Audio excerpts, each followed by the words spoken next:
The first warning came at precisely 3:47 hours Greenwich Mean Time. Orbital tracking systems across the globe lit up with impossible readings, a massive energy signature that defied every known law of physics. Dr. Marcus Chen, lead astronomer at the International Space Observation Center, watched in stunned silence as the anomaly resolved into a shape that was simultaneously beautiful and terrifying. "It's not a ship," he whispered into his comlink. "It's something else entirely." The object, if it could be called an object, seemed to fold space around itself, materializing above Earth's atmosphere with a grace that suggested it was more living organism than mechanical construct. Its surface rippled like liquid metal, constantly shifting and reforming, reflecting the blue and white of the planet below in impossible geometric patterns. Within moments, every communication network on the planet buzzed with the news. Social media exploded. Emergency protocols activated in government facilities worldwide. The thing that was not quite a ship hung in orbit, a silent harbinger of something humanity had only dreamed about in science fiction. Maria Contreras received the call while drinking her morning coffee. As the UN's senior diplomatic coordinator, she had been trained for first contact scenarios, but nothing could have prepared her for the reality unfolding on her screens. Satellite images, radio transmissions, and real-time data streams painted a picture of something unprecedented. "We need you in New York." The UN Secretary General's voice crackled through her encrypted line. Immediately, the United Nations headquarters became a hive of controlled chaos. Diplomats from every nation crowded into the main assembly hall, their usual political divisions momentarily forgotten. Military advisors, scientists, linguists, and communication experts formed an impromptu task force, each bringing their unique expertise to bear on the single most important moment in human history. As global leaders assembled, the alien presence made its first move. A beam of pure energy connected the orbital object to the UN building. It wasn't a weapon, at least not in any traditional sense. Instead, it was a communication method so advanced it defied comprehension. The assembly hall's holographic systems came to life, projecting a figure that was neither solid nor completely transparent. Ambassador Krell materialized. He, or it, was not humanoid in any traditional sense. The complex lattice of crystalline structures that seemed to breathe and move with its own internal logic, Krell represented something far beyond human understanding. Multiple sensory organs shifted and realigned, processing the room with a precision that made everyone feel simultaneously observed and insignificant. When the translation systems finally decoded the communication, the words carried a weight that crushed any hope of a peaceful first encounter. "Humanity," the voice resonated, a combination of mathematical precision and emotional detachment. "Your existence has been evaluated. Surrender is the only logical outcome." Maria Contreras stepped forward. Her tailored UN diplomatic suit seemed almost comically inadequate compared to the alien's otherworldly presence. But her stance was unwavering, her eyes meeting the alien's multiple sensory organs with a defiance that seemed to surprise the entity. "We are listening," she said, her voice steady, "but we do not surrender." The assembly hall fell silent. Outside, the massive orbital object continued to reflect Earth's atmosphere, a silent reminder of the unprecedented moment humanity now faced. First contact was no longer a question of if, but of what would come next. In that moment, none of them, neither the humans nor the alien ambassador, could have predicted the extraordinary series of events about to unfold. The holographic display shimmered with devastating clarity. Entire planetary systems reduced to barren husks, their once vibrant civilizations compressed into minimal resource extraction zones. Ambassador Krell's presentation was a clinical demonstration of the Zarkon Collective's galactic dominance, a surgical display of technological superiority that left the human delegation breathless. Dr. Elena Rodriguez leaned forward, her keen eyes catching the minutest details. While others saw only destruction, she observed the subtle patterns of the Zarkon's conquest. Each holographic system told a story far more complex than simple subjugation. These are not random conquests, she whispered to her colleague, Dr. James Harper. There's a mathematical precision to their expansion. Almost algorithmic. The United Nations chamber remained eerily silent as Krell continued his presentation. The aliens' communication method was a masterpiece of technological communication, each projection containing layers of information that human sensory systems could barely comprehend. Quantum encrypted data streams intertwined with visual representations, creating a narrative of inevitability. Your technological capabilities, Krell's translated voice resonated, represent a 0.003% probability of effective resistance. Surrender is not a recommendation. It is a mathematical certainty. General Rebecca Martinez, head of the UN's Unified Defense Strategy, studied the projections with a veteran's trained eye. Her fingers traced invisible lines of potential defense strategies, each one seemingly crushed by the overwhelming technological superiority displayed before them. Your weapon systems, Krell continued, are equivalent to what our civilization would consider primitive experimental prototypes. Your most advanced planetary defense mechanisms would be neutralized in approximately 2.7 standard galactic time units. The room felt smaller with each passing moment. World leaders exchanged glances of barely contained panic. Decades of geopolitical struggles seemed laughably insignificant in the face of this cosmic ultimatum. But Dr. Rodriguez noticed something peculiar, a microscopic hesitation in the alien's projection, a nanoscale flutter in the holographic data stream that most would dismiss as a technical glitch. To her, it was a potential weakness. James, she murmured, look at the quantum coherence in the projection's third-order matrix.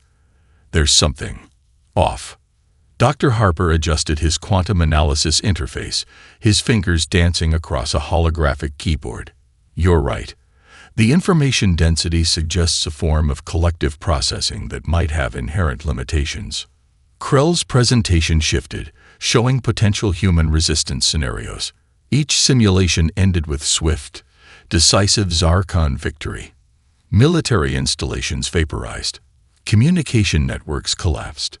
Planetary infrastructure reduced to minimal computational resources. Your choice, the ambassador stated, is simplicity itself. Complete submission or total erasure. General Martinez's hand unconsciously touched the small photograph in her breast pocket, a picture of her daughter. The gesture was not lost on Rodriguez, who recognized the human element that no advanced algorithm could truly calculate: emotional resilience. We haven't even begun to show what humanity can do. Maria Contreras spoke, her voice cutting through the tension. Mathematical certainties are just predictions until they're tested. Krell's sensory organs realigned, processing her statement with what almost seemed like curiosity. For a fraction of a second, the alien's perfect projection flickered, a moment so brief that most would have missed it. But Rodriguez saw it, and in that microscopic moment of uncertainty, she understood that the Zarkon's greatest weakness was their inability to truly comprehend the unpredictability of human potential. The impossible choice had been presented: surrender or destruction. But humanity had never been good at following predetermined paths. The real response was just beginning to take shape. The Andes Research Facility was a myth to most, a whispered legend among scientific circles. Buried 3 kilometers beneath the mountain range, it represented humanity's most audacious attempt at preparing for the truly unexpected. Dr. Elena Rodriguez stood at the center of a circular command room, surrounded by the most unconventional minds humanity could assemble. Screens flickered with data streams from around the globe. Each team member represented a different discipline, seemingly unconnected, but carefully selected for their ability to think beyond conventional boundaries. Dr. Akira Tanaka, a quantum anthropologist, manipulated holographic projections of Zarkon communication patterns. His fingers moved with surgical precision, revealing layers of complexity that most would have missed. Their collective consciousness, he explained, is both their greatest strength and their most significant vulnerability. To his left, Maya Okonkwo, a cultural systems theorist, nodded. Her background in game theory and collective behavior psychology gave her insights that traditional military strategists could never comprehend. "It's not about breaking their technology," she said. "It's about disrupting their fundamental method of thinking."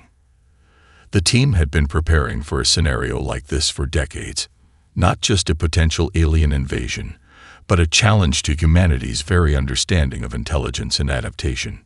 Rodriguez pulled up a comprehensive analysis of the Zarkon Collective's historical conquests. Each projection told a story of systematic, almost algorithmic expansion, but something was different about Earth.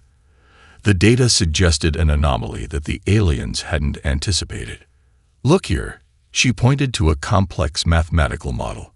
"Their decision-making process is entirely based on predictive algorithms. They calculate probability with such precision that they've eliminated any room for spontaneity." James Harper, a chaos theory expert, leaned in. His fingers traced the intricate patterns of the projection. "Exactly," he muttered. "They've optimized themselves out of creativity. Every decision is a mathematical solution, which means every decision is ultimately predictable." The room buzzed with an electric sense of possibility.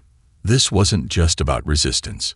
This was about revealing a fundamental truth about intelligence that the Zarkon had forgotten, or never understood. On one screen, satellite data showed the massive alien vessel still orbiting Earth. Its presence was a constant reminder of the stakes. But within this underground facility, something far more profound was taking shape. Maya pulled up a series of cultural and psychological profiles. "We're not just a single species," she explained. "We're a collection of cultures, each with its own unique way of problem-solving. Where the Zarkon see uniformity, we see infinite variation." Dr. Tanaka highlighted a series of communication intercepts. Even the aliens' most secure channels showed microscopic inconsistencies, tiny fractures in their supposedly perfect collective consciousness. "They're not as unified as they believe," he said softly. Rodriguez understood the true nature of their mission. This wasn't about developing a weapon. It was about creating a strategy of complete psychological disruption. "We need to introduce concepts they can't calculate," she said. The team exchanged knowing glances. Creativity, individual choice, the irrational beauty of human unpredictability. A young programmer named Diego Martinez brought up a series of quantum encryption models. "We're not just going to resist," he said, a spark of excitement in his voice. "We're going to redefine the entire concept of resistance." Outside the facility, the world waited. Governments held their breath. Military systems stood at maximum alert. But here, beneath the ends, a different kind of preparation was underway. Humanity was about to show the Zarkon something they could never have predicted: the true meaning of adaptation. The first strike was silent, invisible, a digital butterfly effect that began with a single line of quantum-encrypted code. Diego Martinez's fingers flew across multiple holographic interfaces, each movement calculated with the precision of a concert pianist. In the Andes research facility, the team watched as their carefully crafted strategy began to unfold. "Target acquired," he murmured. The Zarkon communication relay in the Jupiter monitoring station was about to receive something entirely unexpected. A jazz recording from New Orleans, Miles Davis's "So What," began to transmit through their most secure communication channel. The quantum encryption was perfect, hiding the music within what appeared to be standard operational data. To the Zarkon's computational systems, it would initially register as meaningless noise, but it was anything but meaningless. Dr. Akira Tanaka explained the brilliance of their approach. "It's not about the music itself," he said to the team. "It's about introducing a concept of individual expression that their collective consciousness cannot process." Simultaneously, another team infiltrated a different Zarkon communication network. This time, they transmitted a complex mathematical proof that contradicted the fundamental axioms of the aliens' understanding of universal physics. It was elegant, precise, and utterly impossible, according to their existing knowledge systems. Elena Rodriguez watched the initial responses with intense concentration. The alien communication networks began to show microscopic hesitations, computational stutters that most would have missed. "They're trying to classify it," Maya Okonkwo observed, "but they have no contextual framework for individual creativity." The global network of human specialists worked in perfect, decentralized harmony. No single point of control, no predictable pattern. Exactly the opposite of the Zarkon's rigid communication structure. In another sector, a team led by Dr. James Harper introduced a series of recursive linguistic paradoxes into the alien communication matrices. Each message was a carefully crafted puzzle that would force their collective processing systems to waste computational resources trying to resolve impossible logical constructions. "We're not attacking their systems," Harper explained. "We're making them question their own fundamental understanding of communication." The Zarkon orbital vessel began to show the first signs of internal disruption. Microscopic fluctuations in their energy signatures suggested confusion, a state the collective had not experienced in generations. Diego pulled up a real-time visualization of the alien communication networks. What had once been a perfect, synchronized web of information now looked like a complex neural network experiencing unexpected synaptic interference. "It's working," Elena whispered. The first cracks were appearing in the seemingly invincible alien collective. Each transmission was a carefully designed psychological lever, a jazz solo, a mathematical impossibility, a linguistic paradox. Small pebbles dropped into the aliens' rigid mental pond, creating ripples they could not predict or control. The team understood something fundamental that the Zarkon had forgotten. True intelligence is not about perfect calculation, but about the ability to adapt to the unexpected. As the first day of their subtle rebellion came to a close, the Zarkon faced something they had never encountered in their centuries of galactic conquest. Humanity was not just resisting. They were reimagining the entire concept of resistance. And they were just getting started. The Zarkon response came with mathematical precision, a series of targeted strikes designed to crush human resistance before it could truly begin. Their orbital weapons powered up, targeting what their algorithms identified as critical human infrastructure. But humanity was no longer playing by expected rules. General Rebecca Martinez stood in the Global Defense Command Center, a holographic representation of Earth spinning slowly before her. Each potential strike zone was a complex, living system, not just a static target. Cities were no longer mere collections of buildings, but adaptive, interconnected organisms. "Activate Protocol Chrysalis," she commanded. Across the planet, decades of preparation came to life. Underground networks hummed with activity. Mobile command centers, disguised as everything from agricultural complexes to research facilities, began to shift and reconfigure. What the Zarkon saw as vulnerable population centers were actually intricate, living systems designed to absorb and redirect any attack. In Tokyo, an entire district's infrastructure seamlessly redirected its power grid. Backup systems came online in microseconds, creating a network so fluid that the incoming energy strike would find nothing substantial to target. In Sao Paulo, urban farming complexes transformed into mobile communication hubs, their solar and wind systems creating a distributed network that defied traditional targeting. Dr. Elena Rodriguez watched from the Andes Research Facility, her team monitoring every microscopic interaction. "They're treating us like a traditional civilization," she said to James Harper. "But we've been preparing for this moment for decades." The first Zarkon strike hit what should have been a critical communication hub in the American Midwest. Their sensors registered a complete system destruction.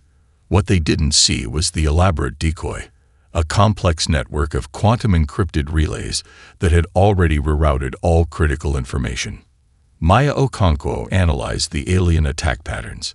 "They're operating on a predictive model that assumes linear infrastructure," she explained. "We've created something closer to a living ecosystem." In Australia, an entire city's infrastructure transformed. Buildings became mobile. Power grids became liquid. Communication networks dissolved and reformed faster than the Zarkon could track. What appeared to be a single urban center was actually a complex, adaptive system that could become multiple smaller networks in milliseconds. Diego Martinez worked furiously, introducing additional layers of complexity into human communication networks. "We're not just defending," he said. "We're actively confusing their targeting systems." The Zarkon orbital vessel began to show signs of computational stress. Their perfectly calculated strike patterns were meeting something entirely unexpected, a human response that defied every predictive model in their extensive database. General Martinez understood the true nature of their defense. "We're not trying to defeat their technology," she explained to her command team. "We're demonstrating that technology is not about hardware. It's about adaptability." Each Zarkon strike became an opportunity. Every attempted attack revealed more about their targeting systems, their communication methods, their fundamental understanding of conflict. Humanity was learning, adapting, transforming with each passing moment. The orbital vessel's communication networks began to show microscopic fractures. The perfect, synchronized collective was experiencing something it had never encountered: genuine uncertainty. Elena Rodriguez looked at the developing situation with a sense of profound understanding. "They came expecting to find a traditional civilization," she said softly. "Instead, they found something else entirely. Humanity was no longer just resisting. They were redefining the entire concept of defense." And the Zarkon were beginning to realize they had monumentally underestimated their opponents. Dr. Maya Okonkwo stood before a wall of holographic displays, her fingers tracing complex patterns of cultural transmission. The team in the Andes research facility watched as she began to unravel the most sophisticated attack in human history, a war fought entirely in the realm of perception and consciousness. "The Zarkon Collective," she explained, "believes in absolute unity. They've eliminated individual thought to create perfect computational harmony. Our goal is to introduce the most dangerous concept in their universe: individual choice." Diego Martinez brought up a series of carefully crafted communication streams. Each was a masterpiece of psychological engineering, messages designed to penetrate the alien collective's rigid communication systems. The first wave targeted the fundamental assumptions of the Zarkon's collective consciousness. Art transmissions began to flood their communication networks, not just any art, but the most irrational, emotionally complex expressions of human creativity. Jazz improvisations that defied musical logic, abstract paintings that challenged linear perception, mathematical proofs that existed in multiple states of potential truth. "We're not just sending information," James Harper noted. "We're sending the concept of possibility." In cultural centers around the world, artists, mathematicians, philosophers, and musicians became unexpected warriors. Each creative expression was a carefully designed psychological weapon. A street performer's improvised dance in Rio de Janeiro became a quantum-encrypted message. A mathematical theorem developed by a group of students in Mumbai transformed into a communication that would slowly unravel the Zarkon's collective understanding. Elena Rodriguez understood the profound nature of their strategy. "Individual choice is a virus to their system," she said. "We're introducing a concept of self that they cannot calculate or control." The Zarkon communication networks began to show unprecedented fluctuations. Their perfect, synchronized collective started to experience something they had never known: doubt. Transmission after transmission challenged their fundamental understanding. A musician's improvised solo became a complex communication of individual expression. A child's drawing transmitted through quantum channels introduced concepts of imagination that defied computational logic. "Look," Maya pointed to the holographic displays. Small fractures were appearing in the Zarkon's communication matrices. Individual nodes began to show microscopic variations, the first signs of potential individual thought. Diego's team worked furiously, creating communication vectors that would slowly introduce the most dangerous idea in the universe: the possibility of individual choice. Each message was a carefully designed psychological lever, designed to create the smallest crack in the alien's collective consciousness. The global human network worked in perfect, decentralized harmony. No single point of control, no predictable pattern. Exactly the opposite of the Zarkon's rigid communication structure. Dr. Akira Tanaka brought up a visualization of the aliens' communication network. "We're not destroying their system," he explained. "We're helping it evolve." Cultural transmissions became weapons, a poem from a Brazilian writer, a mathematical proof from a group of African students, a musical improvisation from a street performer in Tokyo. Each became a quantum-encrypted message designed to challenge the most fundamental assumptions of the Zarkon collective. The orbital vessel began to show signs of internal disruption. Microscopic fluctuations suggested something unprecedented was happening within their perfect, synchronized system. Elena Rodriguez watched the developing situation with a sense of profound understanding. "They came expecting to find a traditional civilization," she said softly.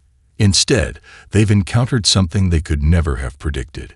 Humanity was rewriting the rules of conflict, one transmission at a time. And the Zarkon were beginning to understand that they had encountered an intelligence far beyond their comprehension." The Zarkon collective experienced its first true moment of uncertainty in millennia. Within their orbital command structure, individual nodes began to show unprecedented variations. What had once been a perfectly synchronized consciousness now displayed hairline fractures of independent thought, a concept so foreign it threatened the very foundation of their civilization. Ambassador Krell found himself at the center of an impossible situation. The communication matrices that had guided their species through countless conquests were breaking down. Individual processing units were generating responses that deviated from collective protocols, something that should have been mathematically impossible.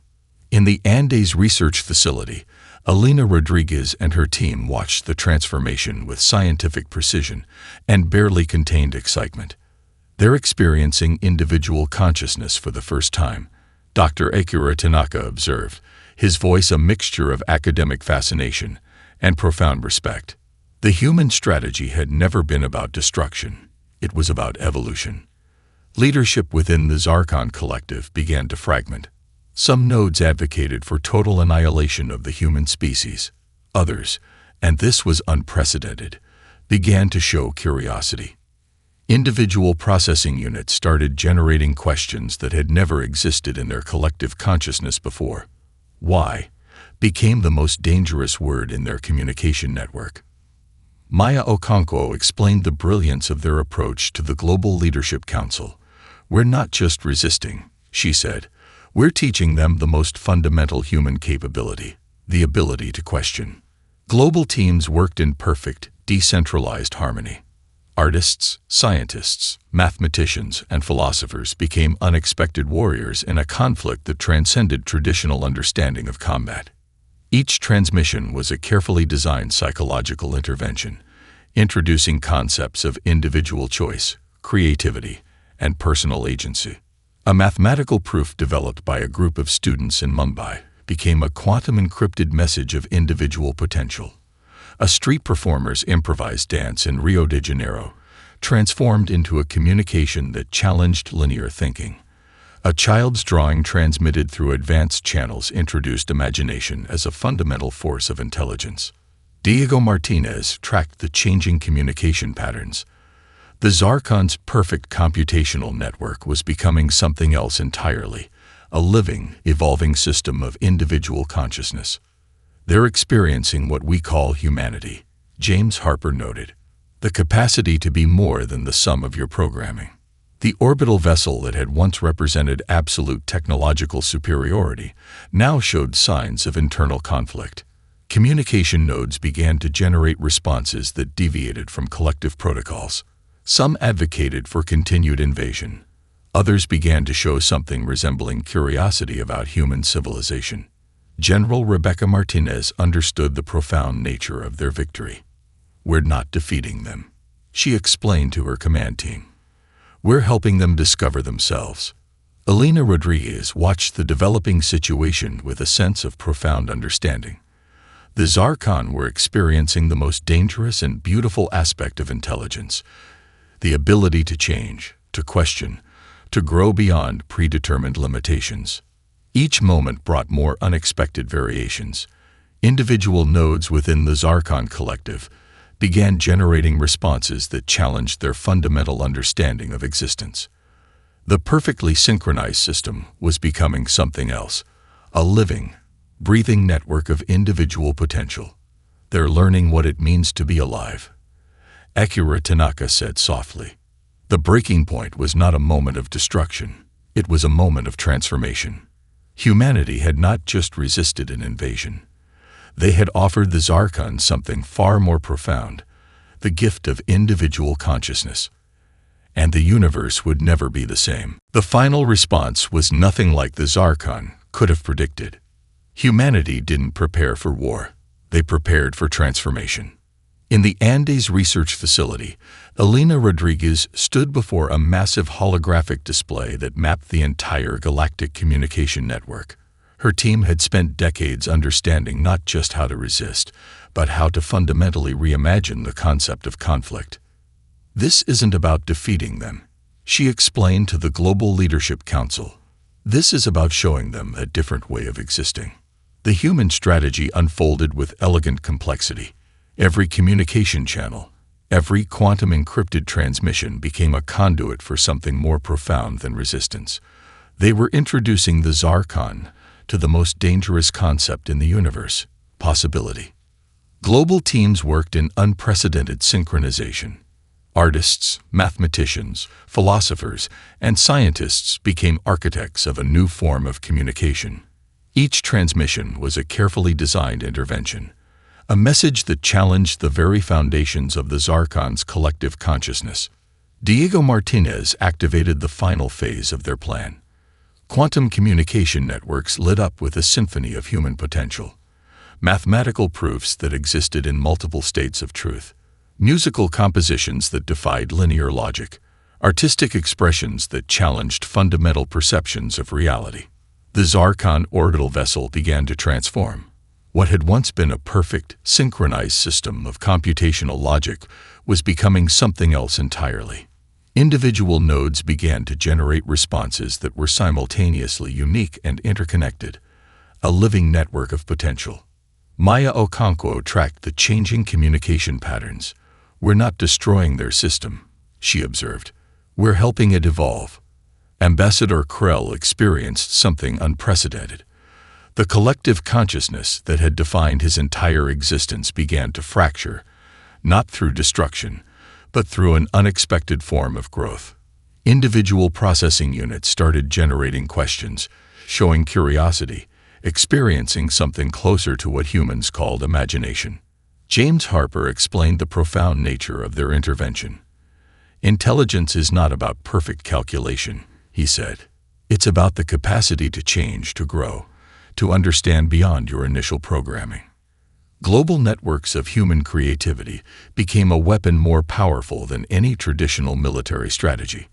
A child's drawing transmitted through advanced channels introduced concepts of imagination. A street performer's improvised dance became a quantum encrypted message of individual potential. A mathematical theorem developed by a global collaborative team challenged the very concept of absolute truth. The Zarkon discovered something they had never known: the power of individual choice. Their galactic infrastructure began to transform. Conquest systems dissolved.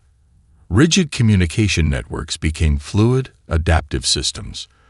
The perfect, synchronized collective was becoming something else, a living, breathing network of individual potential. General Rebecca Martinez watched the global response with a sense of profound understanding. We didn't just defend ourselves, she said. We offered them a different way of existing. Elena Rodriguez understood the true nature of their victory. Humanity had not defeated the Zarkon. They had shown them a path to a more complex, more beautiful form of intelligence. As the final transmissions completed their quantum journey, the Zarkon collective faced a fundamental choice. They could resist the transformation or embrace a new way of existing. The universe held its breath. Humanity had unleashed something far more powerful than destruction. They had unleashed possibility.